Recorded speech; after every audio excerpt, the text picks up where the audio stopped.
Hello बच्चों, स्वागत है आपका अपने YouTube चैनल एजुकेट योरसेल्फ पर। मेरा नाम है मुरली मनोहर और आशा करता हूँ आप सभी लोग अपने अपने घरों में स्वस्थ हैं, सुखी हैं और बेहतर हैं। तो चलिए, जैसा कि क्लास 10th का यूरोप का राष्ट्रवाद हम लोग देख रहे थे, यूरोप में राष्ट्रवाद का उदय एनसीईआरटी हिंदी है ना, और इसको हम लोग देख रहे थे। हम लोगों ने पहला चैप्टर खत्म कर लिया कि फ्रांसीसी क्रांति में और राष्ट्र का विचार है ना, ये हम लोगों ने देख लिया। अब हम लोग देखेंगे दूसरा इसका पार्ट, यूरोप में राष्ट्रवाद का निर्माण है ना। तो यूरोप में राष्ट्रवाद का निर्माण को देखेंगे कि यूरोप में पहले तो हम लोगों ने देखा कि फ्रांस में किस प्रकार से क्रांति आई और किस प्रकार से फ्रांस की क्रांति ने जो है यूरोप राष्ट्रवाद के विचार की भावना को उत्पन्न किया है ना। अब हम लोग देखेंगे कि यह राष्ट्रवाद का निर्माण पूरे यूरोपीय महाद्वीप पर कैसे हुआ है कि नहीं। तो चलिए स्टार्ट करते हैं। अगर आप मध्य 18वीं सदी का मतलब क्या हुआ, अगर मैं बात करूं मध्य 18वीं सदी, इसका कहने का मतलब क्या है ना, इसका कहने का मतलब क्या है। इन सब चीजों को तो ये छोटी छोटी चीजें हैं लेकिन जानना चाहिए। 18वीं सदी का मतलब क्या होता है, 18वीं सदी का मतलब क्या होता है। तो 18वीं सदी का मतलब होता है बच्चों, अगर मैं बात करूं, ये टाइम लाइन आपको जरूर जानना चाहिए। अगर मैं बात करूं 18वीं सदी है ना, तो 18वीं सदी का मतलब होता है 1700 से लेके 1799 का समय काल है ना। अगर मैं बात करूं 19वीं सदी है ना, तो ये होता है 1800 से लेके 1899 का समय काल। अगर मैं बात करूं 20वीं सदी है ना, 20वीं सदी, तो ये होता है 1900 से लेके 1999 का समय काल। अगर मैं बात करूं 21वीं सदी, तो ये होगा 2000 से लेके 2099 का समय काल है कि नहीं। तो अगर इसी बीच हमारा 2023 जो ये साल पड़ रहा है ना, तो आप बता सकते हैं कि 2023 किस समय काल की बात है, ये किस सदी की बात है, 21वीं सदी।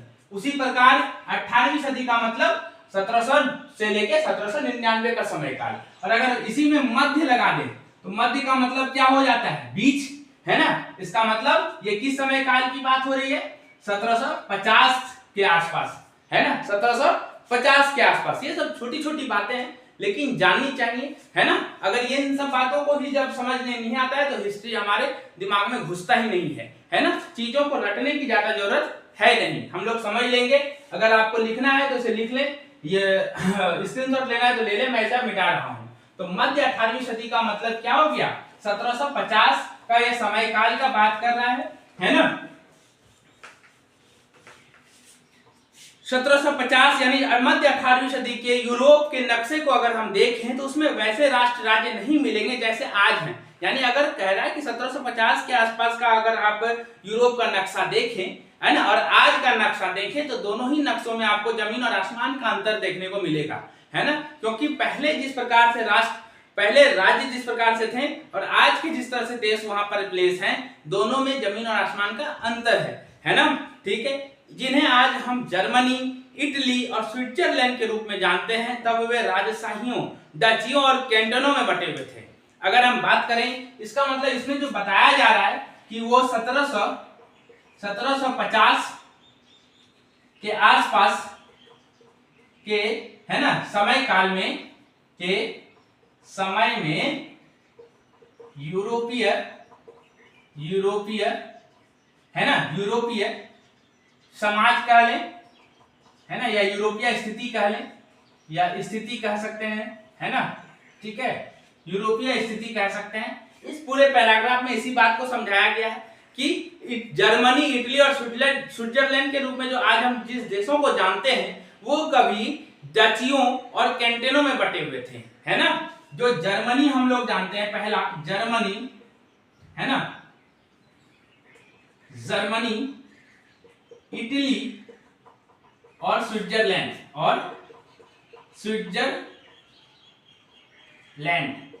ठीक है, ये जो है किसमें बटे हुए थे, डच में और कैंटेन के अंदर है ना, कैंटोन के अधीन थे। कैंटोन और ये डच दोनों राजशाही थे है ना, यानी यहाँ पर राजा थे। इन दोनों के राजा जो है इस भूभाग पर राज करते थे इस भूभाग पर राज करते थे, डच और कैंटोन के राजा, डच और कैंटोन के राजा, है कि नहीं। तो डचियों और कैंटेनों के में बटे हुए थे, जिनके शासकों के स्वायत्त क्षेत्र थे, है ना। यानी ये पूरा कोई देश नहीं था, जर्मनी, इटली, स्विट्जरलैंड कोई अपने में देश नहीं था, बल्कि ये इन दोनों राजाओं के अधीन था, है ना। और ये दोनों राजा अपने अपने आप में स्वायत्त थे, यानी ऑटोनोमस थे।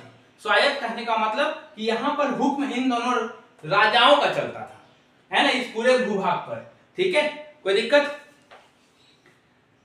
और पूर्वी और मध्य यूरोप निरंकुश राजतंत्रों के अधीन थे। निरंकुश राजतंत्र हम लोगों ने पहले भी डिस्कस कर चुका है इस शब्द को, है ना, कि वैसा राजतंत्र यानी वैसा राजा वाला सिस्टम जिस राजा पे कोई अंकुश नहीं है और वो अपनी शक्तियों का दुरुपयोग भी करता है कि नहीं, के अधीन थे। और इस तरह से लोग तरह तरह के लोग बटे हुए थे। वे अपने आप को सामूहिक पहचान या किसी समान संस्कृति का भागीदार नहीं मानते थे। जाहिर सी बात है, आज न जर्मनी है, लेकिन जर्मनी ये शुरू से तो था नहीं। आज न भारत है, लेकिन क्या भारत पहले ऐसा ही था? नहीं, कहीं पर मराठा साम्राज्य था, कहीं पर मुगल साम्राज्य था, कहीं पर राजपूतों का साम्राज्य था, है कि नहीं। और ये सभी सब अपने अपने राजा के अंदर में आते थे, है कि नहीं, और राजा को के अधीन थे। तो इन लोगों ने देश का कॉन्सेप्ट बहुत बाद में सीखा। उसी प्रकार यहाँ पर जर्मनी, इटली और स्विट्जरलैंड शुरुआत से कोई देश नहीं थे, है ना। ये लोग इन राजाओं के अधीन थे। तो राजाओं के अधीन थे तो जाहिर सी बात है कि ये इनमें राष्ट्र की भावना उत्पन्न हो ही नहीं सकती थी, ठीक है। देखते हैं आगे क्या लिखा हुआ है। और अक्सर वे अलग अलग भाषाएं बोलते थे, जाहिर सी बात है, इन लोगों की भाषाएं अलग अलग होती थी। विभिन्न जातीय समूहों के सदस्य थे, इन लोगों की जाति भी अलग अलग जातियों के लोग थे, यानी एकता का भावना। जाहिर सी बात है, राष्ट्र की भावना जगने से पहले हम लोगों ने फ्रांस की क्रांति और राष्ट्र के विचार में देखा कि कभी भी राष्ट्र की भावना जगेगी उससे पहले क्या होगा, एक साझा पहचान की भावना जगेगी, है ना। तो यहाँ वही चीज बताया जा रहा है कि यूरोप में 1750 के आसपास यूरोप की स्थिति कुछ ऐसी थी कि यहाँ साझा पहचान जन्म लेना बहुत मुश्किल था, है ना, क्योंकि लोग एक समान नहीं थे, है ना। लोगों की भाषाएं अलग अलग थी, लोग अलग अलग राजाओं के अंडर में थे, है ना। लोगों की संस्कृति एक जैसी नहीं थी, है ना। वे विभिन्न जातीय समूह के थे, अलग अलग जाति के थे। उदाहरण के तौर पर ऑस्ट्रिया और हंगरी में, है ना, शासन करने वाला यानी हैब्सबर्ग, है ना, ऑस्ट्रिया व हंगरी पर किसका शासन था? हंगरी पर किसका शासन था? हैब्सबर्ग साम्राज्य, है ना। हैब्सबर्ग के राजा राज करते थे किस पे? ऑस्ट्रिया और हंगरी पर, ठीक है। ऑस्ट्रिया और हंगरी पर हैब्सबर्ग साम्राज्य कई अलग अलग क्षेत्रों और जनसमूहों को जोड़कर बना था। इसमें एल्प्स के टिरोल थे, ऑस्ट्रिया के सुडेनलैंड थे जैसे इलाकों के साथ बोहेमिया भी शामिल था, जहां के कुलीन वर्ग जर्मन भाषा, जाहिर सी बात है। अब देखिए, कुलीन वर्ग यहाँ के कुलीन वर्ग क्या भाषा बोलते थे? जर्मन, है ना। इसके कुलीन वर्ग कौन सा भाषा बोलते थे? कुलीन वर्ग का भाषा क्या था? तो जर्मन था। क्या था? यानी इसके जो प्रशासन के लोग थे ये क्या भाषा बोलते थे? उच्च वर्ग के लोग क्या भाषा बोलते थे? जर्मन बोलते थे। लेकिन, है ना, अगर बात करें वही हैब्सबर्ग साम्राज्य में लंबोर्डी और वेनेशिया जैसे इतालवी भाषी फ्रांस, है ना, जो है इतालवी भाषी प्रांत भी शामिल थे। यानी यहाँ पर केवल जर्मनी नहीं था, बल्कि लैम्बोर्डी और क्या था? वेनेशिया। लैम्बोर्डी और वेनेशिया भी हैब्सबर्ग साम्राज्य के थे। लैम्बोर्डी और वेनेशिया,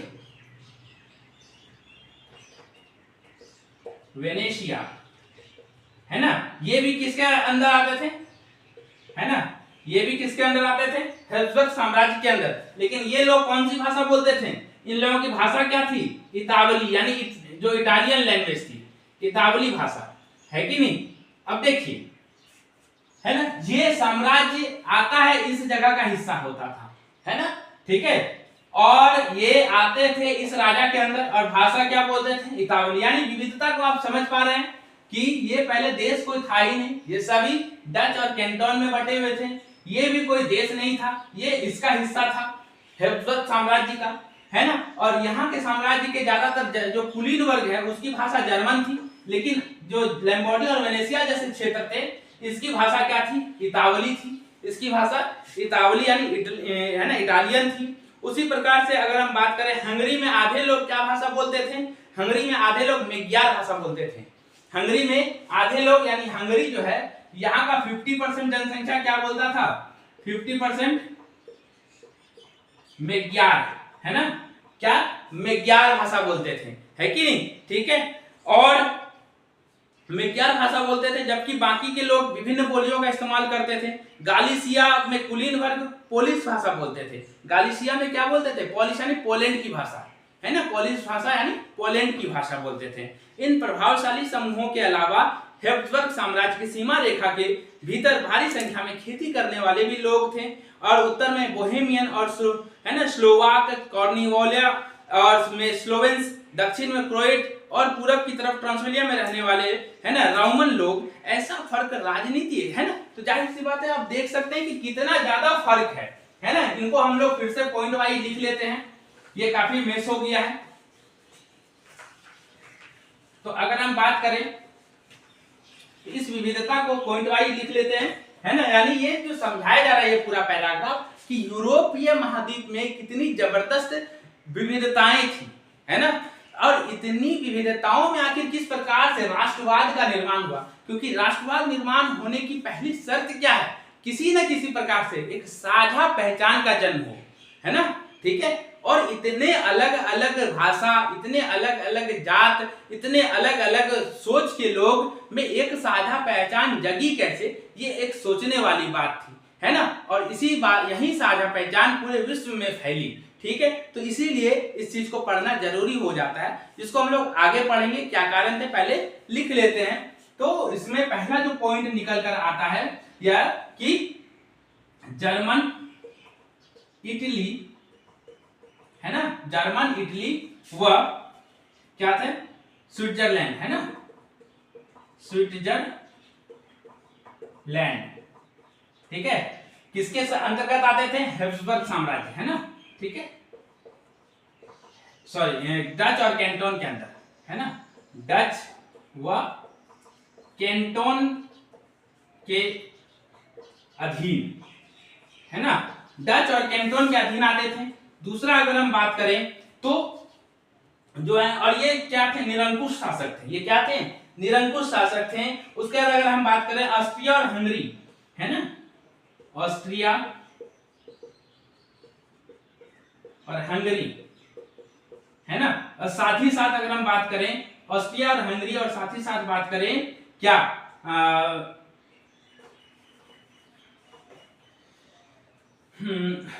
क्या नाम है देश का, लैम्बोर्डी और वेनेशिया, है ना, लैम्बोर्डी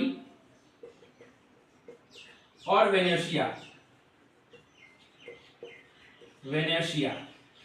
है ना, इन दोनों पर ही किसका राज था, हैब्सबर्ग साम्राज्य का, हैब्सबर्ग साम्राज्य का, है कि नहीं, हैब्सबर्ग साम्राज्य का राज था, ठीक है। उसके बाद अगर हम बात करें तो ये जो है हंगरी की भाषा क्या थी, हंगरी में 50% लोग मेग्यार भाषा बोलते थे। क्या, मेग्यार एक भाषा के नाम है, मेग्यार भाषा बोलते थे, ठीक है। उसी प्रकार से अगर हम बात करें तो हैब्सबर्ग, है ना, ठीक है। उसके बाद लैम्बोर्डी और वेनेशिया में इतावली भाषा चलती थी, यानी इटालियन, है ना, ठीक है। लैम्बोर्डी वो वेनेशिया में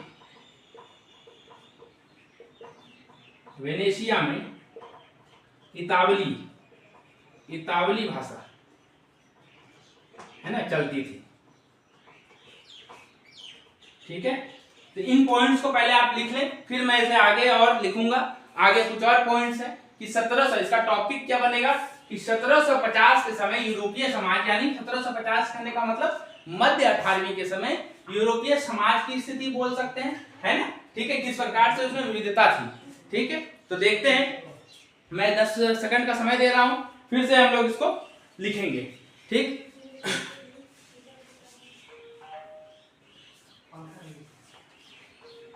चलिए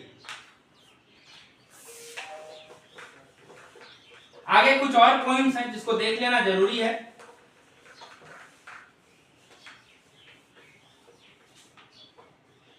ठीक, अगर हम बात करें हैब्सबर्ग साम्राज्य, हैब्सबर्ग साम्राज्य के कुलीन है ना, किस भाषा का इस्तेमाल करते थे? जर्मनी का, तो जर्मन भाषा है ना, जर्मन भाषा का इस्तेमाल करते थे, भाषा का इस्तेमाल करते थे। ठीक है, तो ये जो है सारी चीजें इस प्रकार से बटी हुई थी। अगर हम बात करें तो गालिसिया है ना, गालिसिया भी एक प्रांत था कि गालिसिया के लोग या गालिसिया के कुलीन, वहीं पर हैब्सबर्ग साम्राज्य के कुलीन जर्मन भाषा का यूज करते थे। लेकिन अगर बात करें गालिसिया के कुलीन जो है किस भाषा का? पोलिश भाषा का इस्तेमाल करते थे, है ना, पोलिश भाषा का इस्तेमाल करते थे। ठीक है, तो इस प्रकार से इतनी ज्यादा विविधताएं थी, है ना। उसके अलावा जो है कई प्रकार से और भी लोग बटे हुए थे। ये कुछ इंपॉर्टेंट पॉइंट थे, है ना। तो यही कहना चाह रहा है इस पैराग्राफ में कि इतनी विविधताओं के होने के बावजूद राष्ट्रवाद का निर्माण आखिर यूरोप में किस प्रकार से हुआ? क्योंकि राष्ट्रवाद की निर्माण की मैं बार बार कह रहा हूं, राष्ट्रवाद की निर्माण की पहली शर्त क्या है? साझा पहचान की भावना का उत्पन्न होना।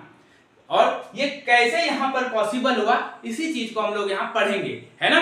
तो आशा करता हूँ इतना बात आपको समझ में आ गया होगा। आप पहले इसको लिख लें, फिर मैं इसे मिटा के हम लोग आगे चीजों को देखेंगे।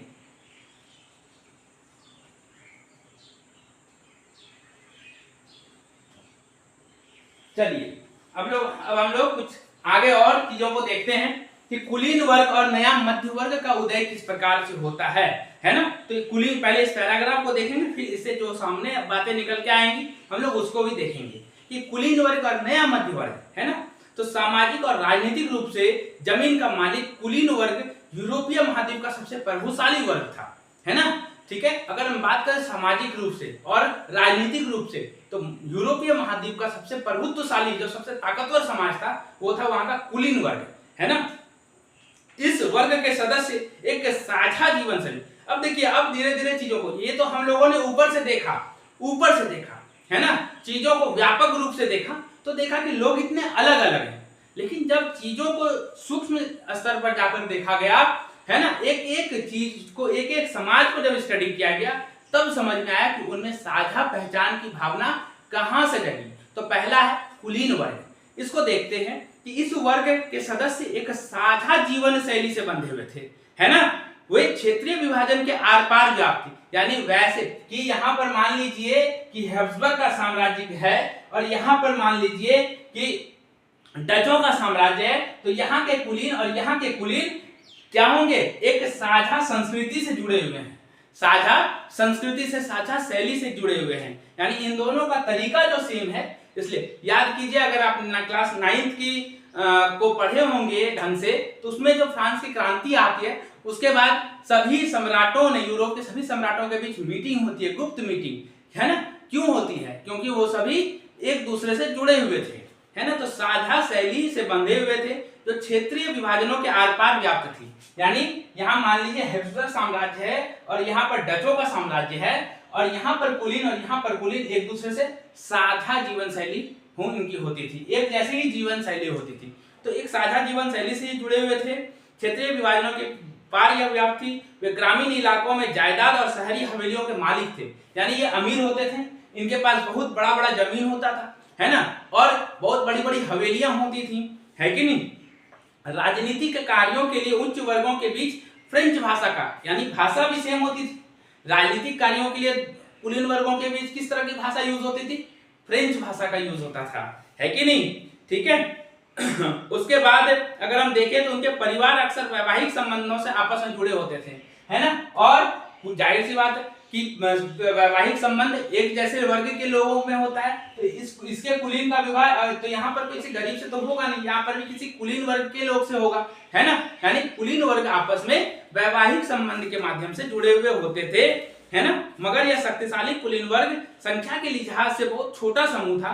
जनसंख्या के अधिकांश लोग कृषक थे और पश्चिम में ज्यादातर जमीन के किराए के छोटे काश्तकार खेती करते थे, जबकि पूर्वी और मध्य यूरोप में भूमि जो है विशाल जागीरों में बटी हुई थी, जिस पर भूदास खेती करते थे। ठीक है, जिस पर भूदास खेती करते थे।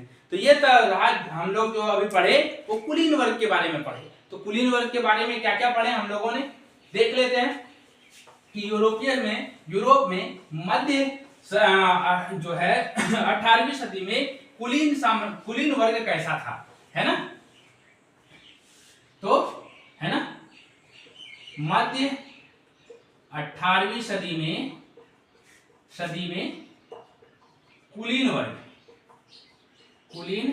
वर्ग कैसा था। अगर इसको देखें तो इससे जो बातें निकल के आती हैं कि यह सामाजिक और राजनीतिक, है ना, राजनीतिक रूप से प्रभुत्वशाली वर्ग, ठीक। उसके अलावा जो दूसरी बात सामने आती है ये क्या होती है कि, है ना, इनकी जीवन शैली जो है, इनकी साझा जीवन शैली, है ना, ठीक है, इनकी जीवन शैली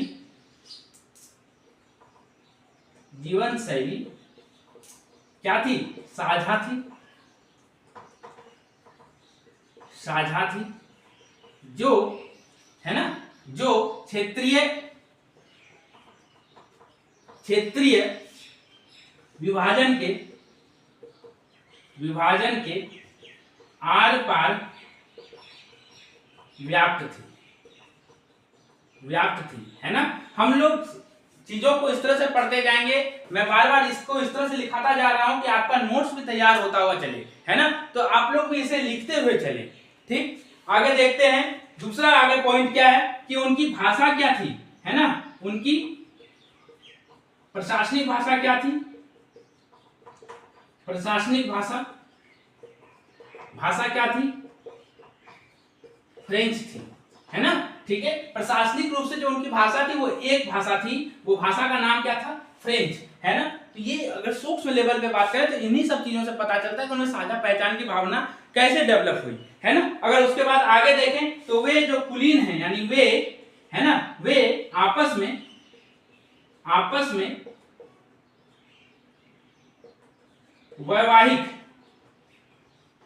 वैवाहिक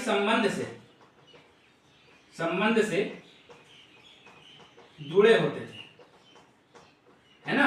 अगर आपको फ्रांस की क्रांति याद होगी तो याद होगी कि लुई 16वां की शादी ऑस्ट्रिया की राजकुमारी मैरी एंटोइनेट से हुई थी, है ना, यानी वैवाहिक। तो जाहिर सी बात है कि अगर लुई 16वां को फिर कुछ होगा तो क्या ऑस्ट्रिया का जो राजा होगा वो अपने दुश्मन को छोड़ देगा, नहीं, वो तो लुई 16वां को बचाएगा ही बचाएगा। उसी प्रकार से तो यही बात है कि आपसी साझा का पहचान की भावना कहां से शुरू हुई, वो वैवाहिक संबंध से जुड़े होते थे, है ना, ठीक है। इन सब चीजों से लोगों में साझा पहचान बनती थी, ठीक है। ये सब धीरे धीरे आगे हम लोग पढ़ेंगे कि मध्य वर्ग का समाज किस प्रकार से उभरा, है ना, क्या औद्योगिक क्रांति थी। इस चीजों को हम लोग आगे कल के क्लास में देखेंगे। आशा करता हूं आज का यह वीडियो आपके लिए हेल्पफुल रहा होगा, है ना। और अगर हेल्पफुल लगे तो इस वीडियो को ज्यादा से ज्यादा लोगों को शेयर करें, चैनल को सब्सक्राइब जरूर कर लें ऐसे ही वीडियोस को देखने के लिए। वीडियो को लाइक जरूर कर दें, अपने सुझावों और विचारों को कमेंट बॉक्स में कमेंट जरूर करें, ठीक है। तब तक के लिए धन्यवाद।